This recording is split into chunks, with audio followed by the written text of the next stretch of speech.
ఇప్పుడే జీ5 app download చేయండి. చూడండి మీ ఫేవరెట్ టీవీ షోస్ ఎప్పుడైనా ఎక్కడైనా. చూడుషా, ఇంతకుముందు మీ ఫ్యామిలీ దృష్టిలో నేను పెద్ద ఎదవనై ఉండొచ్చు. ఇప్పుడు నేను చాలా మారిపోయాను. బ్యాడ్ హ్యాబిట్స్ అన్నీ మానేశాను. నేను మంచిగా మారిన విషయం మీ పెద్దమ్మ కూడా తెలుసు.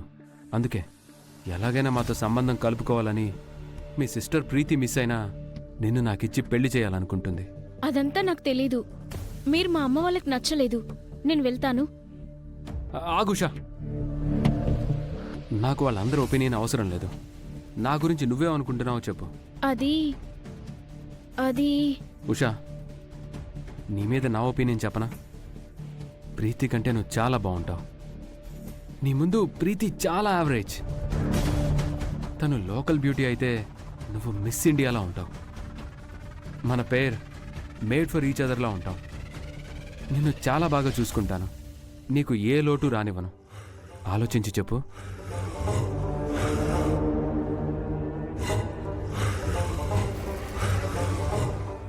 ఇది నా నంబర్. నీ కాల్ కోసం వెయిట్ చేస్తూ ఉంటాను. బాయ్.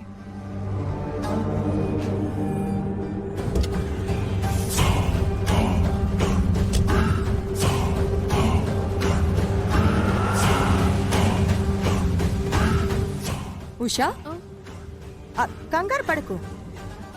నీతో రాకేష్ మాట్లాడిందంతా విన్నాను. తన మాటలు చూస్తుంటే నువ్వు బాగా నచ్చినట్టు చాలా ఇష్టంగా మాట్లాడుతున్నాడు. మీ అమ్మ ఏదో ఆలోచిస్తోంది, కానీ నాకైతే రాకేష్ నీకు పర్ఫెక్ట్ అనిపిస్తోంది ఉషా. పైగా కోరి వచ్చిన సంబంధం. నీ ఫ్యూచర్ బాగుంటుంది. నీ మంచి కోరి చెప్తున్నాను. నువ్వు కూడా రాకేష్ని ఇష్టపడితే మీ పెళ్లి బాధ్యత నేను తీసుకుంటాను. ఏమంటావ్? మీ ఇష్టం పెద్దమ్మా. మీరెలా చెప్తే అలా వింటాను. ఓకే, మీ పెళ్లి ఎప్పుడు ఎలా చేయాలో నేను చూసుకుంటాను. నువ్వెళ్ళు.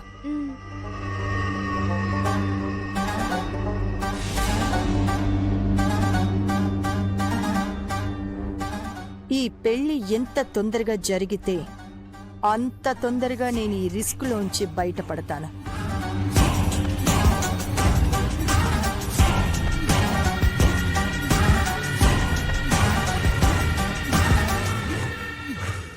ఏంటి మహా, ఏదో బిజినెస్ కాన్ఫరెన్స్ కో ఫంక్షన్ కో రెడీ అయినట్లు రెడీ అవుతున్నావు? ఈ రోజు నుంచి నువ్వు ఆ కుక్కల వ్యాన్లో చీరలు కదా అమ్మాలి. నేనేమైనా ఆ సీతలా చీప్గా రెడీ అయ్యి చీరలమ్ముతాను అనుకున్నావా? నా రేంజే వేరు. నేను చీరలమ్మినా, కంపెనీ షేర్స్ అమ్మినా ఇదే స్టైల్ మెయింటైన్ చేస్తాను. సీతతో ఛాలెంజ్ అయితే చేసావు, కానీ నువ్వు చీరలు అమ్మగలవా మహా? అదేవైనా బ్రహ్మ విద్య, అవలీలగా అమ్మగలను. అంటే చీరలు అమ్మటంలో నీకు ఇదివరకు ఎలాంటి ఎక్స్పీరియన్స్ లేదు కదా? అన్నిటికీ ఎక్స్పీరియన్స్ అవసరం లేదు. కొన్ని కళ్ళు మూసుకొని కూడా చెయ్యొచ్చు. అయినా నువ్వేంటి నేను వెళ్ళి చీరలమ్మాలి అంటున్నావు? నువ్వు రావా? అంటే పందెం నీకు సీత కదా మహా. కానీ నేను ఏం చేసినా నువ్వు నా పార్ట్నర్గా ఉంటావు కదా. ఈ మధ్య ఆ పార్ట్నర్షిప్పే నా కొంప ముంచుతోంది.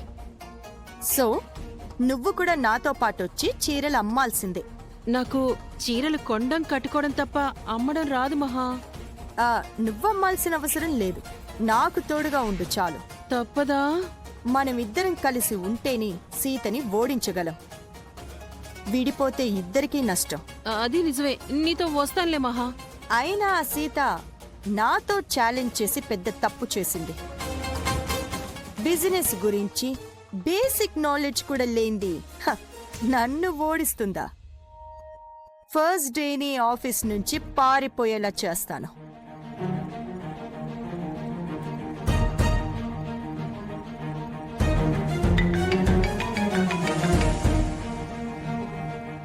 నమస్తే మేడం. ఈరోజు మా కోడలు సీత ఆఫీస్కి వస్తోంది. ఓ వారం రోజులు తనే ఆఫీస్ చూసుకుంటుంది. అదేంటి మేడం, ఆఫీస్కి మీరు రారా? నేను వేరే ఇంపార్టెంట్ వర్క్లో ఉన్నాను. మీరు ఏం చేస్తారో నాకు తెలీదు. సీత ఆఫీస్కి రాగానే వర్క్ గురించి, కంపెనీ విషయాల గురించి సీతని అడిగి ఉక్కిరి బిక్కిరి చేయండి. సీత షేక్ అయిపోయి నా వల్ల కాదు అని అక్కడి నుంచి పారిపోవాలి. అర్థమైందా? అర్థమైంది మేడం, అలాగే చేస్తాను. చూసావా, పందెం స్టార్ట్ అవ్వక ముందే సీతని ఓడించాను. That is Mahalakshmi. సీత ఎలాగూ ఓడిపోతుంది కదా మహా, మనం చీరలు అమ్మటం అవసరమా? మనము గెలిచాము అని చెప్పాలంటే చీరలు అమ్మాలి కదా. పద వెళ్దాం.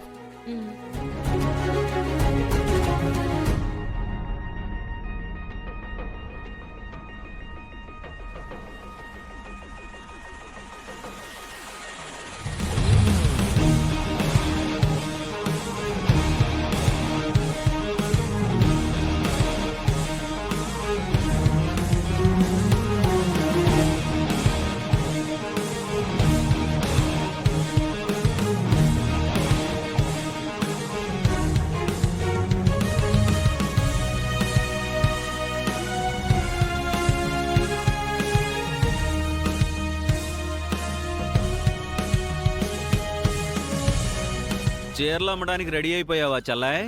ఛాలెంజ్ చేశాక వెనకడుగు వేస్తాననుకున్నావా అన్నయ్య?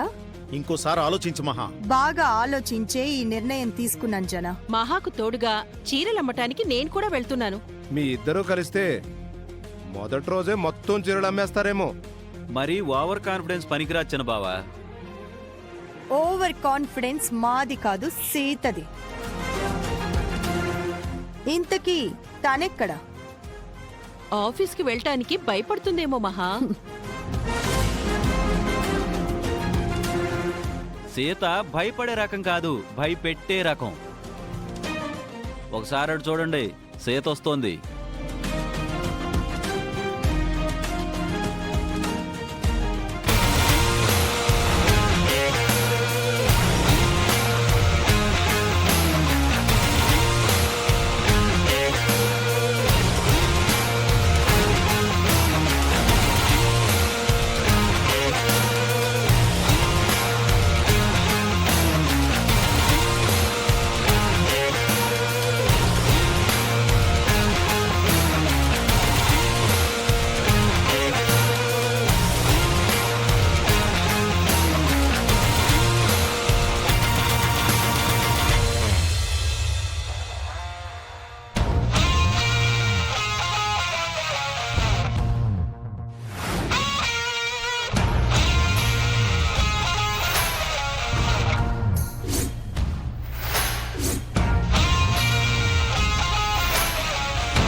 గెటప్ అద్దిరిపోయింది సీత. ఇదేంటి అచ్చం పిన్నిలా రెడీ అయ్యో? ఆఫీస్కి వెళ్తున్నాను కదా మామా, మన రేంజ్ ఎక్కడా తగ్గకూడదని ఇలా రెడీ అయ్యాను. ఎలా ఉంది? జీ5 యాప్ డౌన్లోడ్ చేసి అన్ని ఎపిసోడ్స్ పూర్తి ఉచితంగా చూడండి.